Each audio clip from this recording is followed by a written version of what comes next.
పలాస అంటే చాలామందికి గుర్తుకొచ్చేది అక్కడ ఉండే కాజు ఫ్యాక్టరీలు మరియు క్వారీలు. కానీ పలాస దగ్గరలోని దాదాపు 50 పైగా గిరిజన గ్రామాలు ఉన్నాయనేసి చాలామందికి తెలియదు. ఇన్ని గ్రామాల్లోని ఒక ఊరికెళ్ళి నేను మా గిరిజనుల జీవన విధానాన్ని ఎలా ఉండబోతుందో మీకు ఇప్పుడు చూపించబోతున్నాను.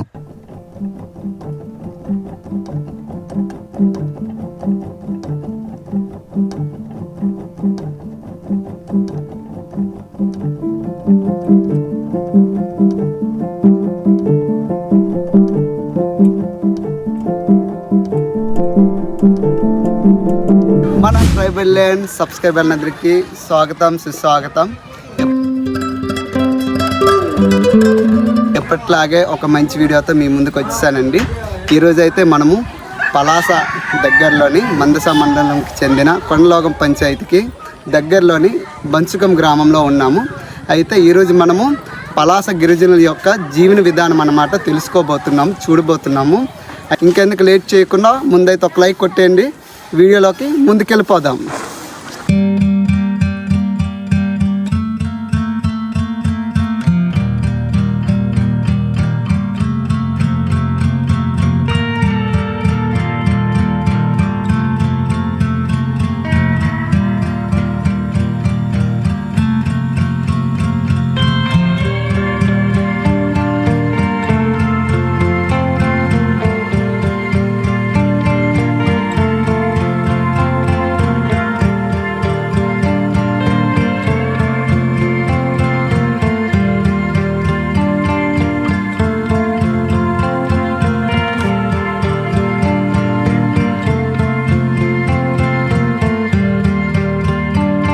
ముందుగా అయితే నేను వచ్చిన ఇల్లు మీకు చూపిస్తానండి. రండి లోపలికి మనం వెళ్ళిపోదాం. అలా లోపలికి వెళ్దాం. ఇది చూస్తున్నాం కదా, ఇది ప్రాజెక్ట్ స్క్రీన్ అండి, టీవీ. లోపలికి వెళ్దాం. ఇది ఒక గది చూడండి. ఇంకా రంగు వేయలేదు ఇల్లు అయితే. ఇది వంటగది, వాడట్లేదు. ఫ్రిడ్జ్ అవన్నీ చూసారు కదా. ఇప్పుడు ఇదైతే ప్రజెంట్ వాడుతున్నారు వంటగది. ఇక్కడ వీళ్ళు వంట అయితే అవన్నీ చేసుకుంటున్నారు. ఈ పక్కన ఉంది చూసారా, ఇది వాష్రూమ్ అండి, అంటే స్నానం చేసుకునేది. మీకు దీని ప్రత్యేకత చెప్తాను, ఇప్పుడు ఆగండి. మనం వచ్చాం కదా, ఈ ఊరు వాళ్ళ ఇంట్లో ఉన్నామండి. ఇది వంటగది. అయితే వీళ్ళు చక్కగా ఒక ప్లాన్ వేసుకున్నారు అనమాట స్నానం చేయడానికి. మళ్ళీ మోటార్ చూపిస్తాను రండి. ఇట్లా ఇక్కడ స్విచ్ పెట్టుకున్నారు. ప్లాన్ అయితే ఇక్కడ ఉన్న వాటర్ వచ్చేస్తుంది. ఎంత సదుపాయం అండి, చాలా మంచిగా ప్లాన్ చేసుకున్నారనమాట. నాకైతే బాగా నచ్చింది ఈ ప్లాన్ అయితే. మోటార్ డైరెక్ట్ బోరింగ్ పెట్టుకున్నారు. ఇది చూపించావా? ఇదైతే హాట్ వాటర్ కండి. ఇక్కడ డైరెక్ట్ స్విచ్ చేసి ఆన్ చేస్తే డైరెక్ట్ హాట్ వాటర్ వచ్చేస్తుందట. అలాగా వీళ్ళైతే ప్లానింగ్ చేసుకుంటారు. గిరిజనులో ఇటువంటి ప్లానింగ్ ఎక్కడ చూడలేదన్నమాట. ఫస్ట్ టైం పలాసాకు వచ్చేసి ఈ గ్రామంలో ఈ విధంగా చూడడం నాకైతే. ఇప్పుడు నేను స్నానం చేస్తాను. విషయం అండి, ఇది కరెంటు ఉందనుకుంటున్నారు కదండి. ఇదైతే కరెంటు లేదండి, పవర్ అయితే పోయింది. కానీ వీళ్ళైతే ఇన్వర్టర్ వేయించుకున్నారట. చాలా ముందున్నారనమాట. చాలా నాకైతే మన గిరిజనులో ఇన్వర్టర్లు వాడే వాళ్ళు చాలా తక్కువ. సిటీలో ఉండేవాళ్ళు మళ్ళీ బాగా దబ్బింటుండే వాళ్ళు చేసుకుంటారు. మళ్ళీ మోటార్ అయినా సరే ఎక్కడైనా మనం చూసుకున్నట్లయితే వాటర్ ప్రాబ్లం, కరెంట్ ప్రాబ్లం ఎక్కువగా ఉంటుంది మన గిరిజనులో. కానీ ఇక్కడ అవి క్లియర్ అనమాట, నో కంప్లైంట్స్ ఆ రెండిట్లో. అదొకటి చూసాను ఇక్కడైతే. అయితే వీళ్ళు ఎక్కువగా తినే ఫుడ్ ఇప్పుడు చూద్దామండి. ఇదైతే గింజలు, ఇది అంబలి, ఇది జింజర్ వాటర్ అనమాట.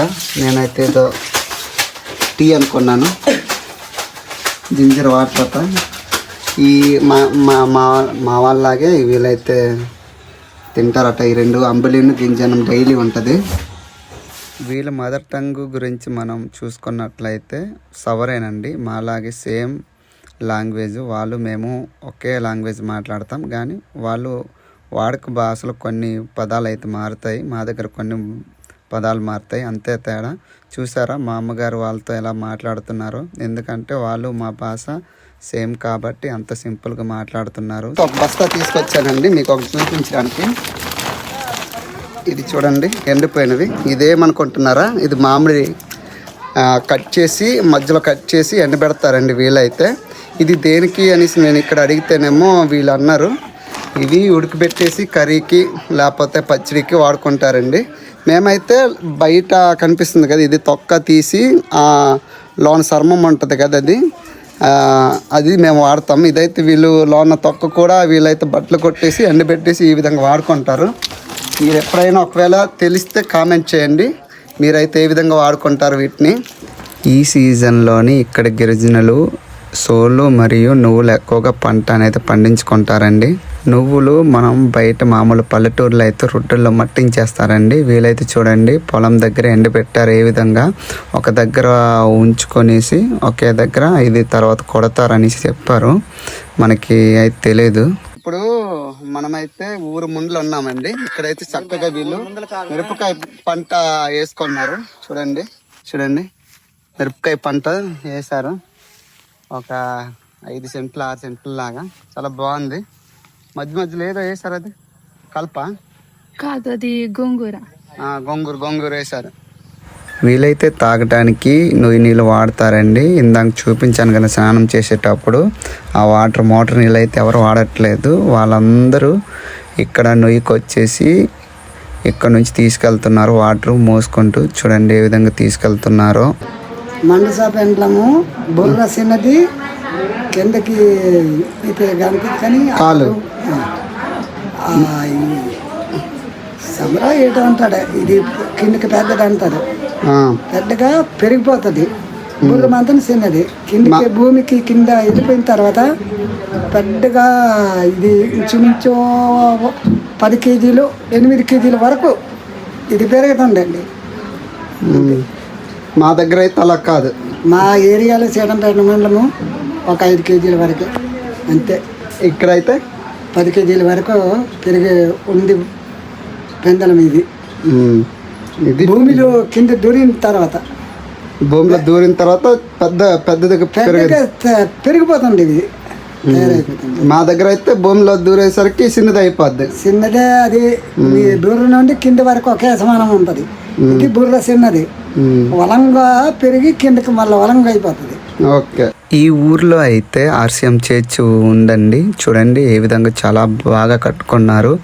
మళ్ళా కొద్దిగా ఎక్స్పెన్సివ్గా కట్టుకున్నారు. మీకు చూపిస్తాను ఇప్పుడు అన్ని.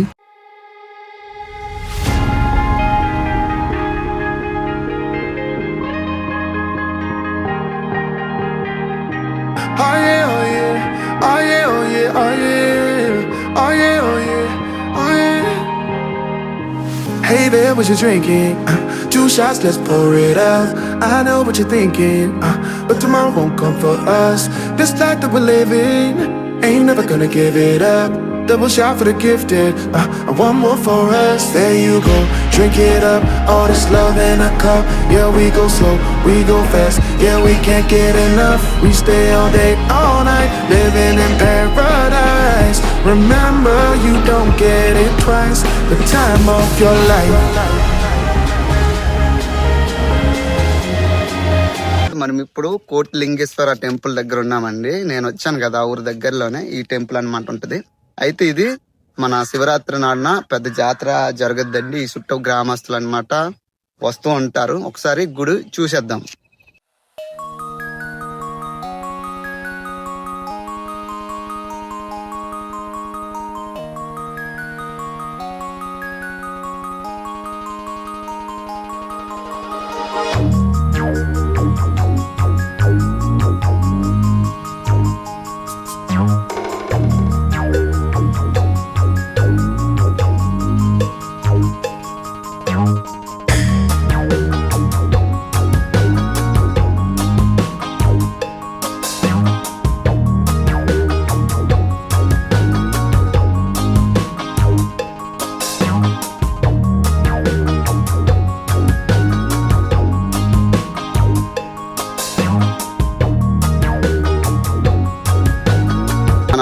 పలాస గిరిజన గ్రామాల దగ్గర అయితే ఎక్కడ చూసినా సరే, ఏ గ్రామంకి వెళ్ళినా సరే క్వారీలు అనమాట. చాలా దగ్గర ఉంటాయి. అలాంటి క్వారీ దగ్గర మేము ఇంకో క్వారీ దగ్గర వచ్చాము. అది చూపించడానికైతే మీ ముందుకు వచ్చానండి. ఒకసారి చూసేయండి ఇక్కడ క్లిప్లు.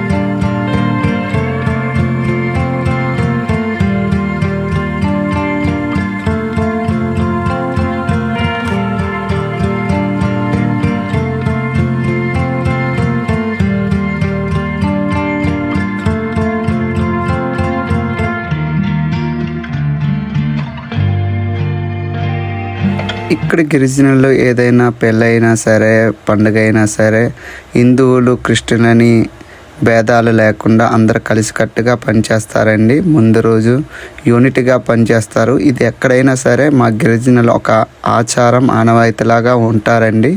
అది ప్రాంతాలు మారినా సరే, స్టేట్ మారినా సరే. ఇక్కడ మన గిరిజన గ్రామాలు ఎక్కడికి వెళ్ళినా ఇటువంటి మిషన్ ఉంటుంది అన్నమాట. ఇదేమనుకుంటున్నారు కదా, ఇది కాజు మిషన్ అండి.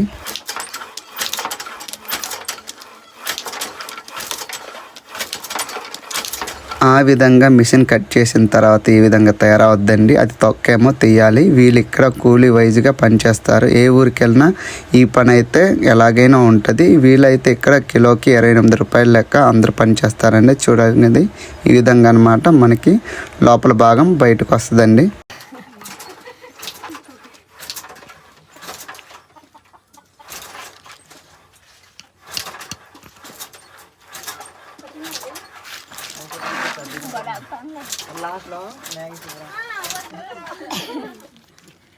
ఇది చూస్తే మీరు పిండి అనుకుంటున్నారు కదండి. ఇదైతే పిండి కాదండి, పౌడర్. ఇది ఎందుకు యూజ్ చేస్తారంటే అది అంటకుండా ఉండడానికి ఇది యూజ్ చేస్తారు. ఈ తొక్కతోనే ఆ పౌడర్ అయితే తయారవుద్ది. దాంతోపాటు వీటిని నూనెలాగా కూడా తయారు చేస్తారండి. ఇది బయట మార్కెట్లో కూడా అమ్ముతారండి. ఇదైతే వేస్టేజ్గా పడేయరు బయటకైతే. ఇందాక తొక్కలు అన్ని చూపించాను కదండి. ఆ తొక్కలు ఈ విధంగా బస్తాలు వేసుకొని బయట అయితే మార్కెట్లోకి అమ్ముతారండి. దీని రేట్ వచ్చేసరికి అయితే కిలో 16 రూపాయలు అనేసి అన్నారండి ఇక్కడ వాళ్ళైతే.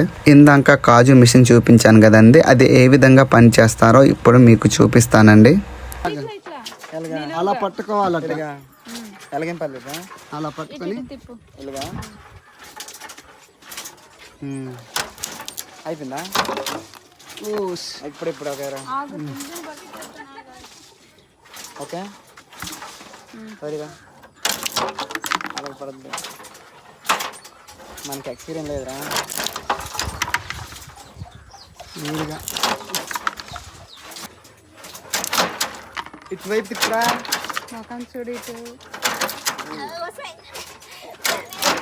ఓకే, చాలా సింపుల్గానే ఉంది.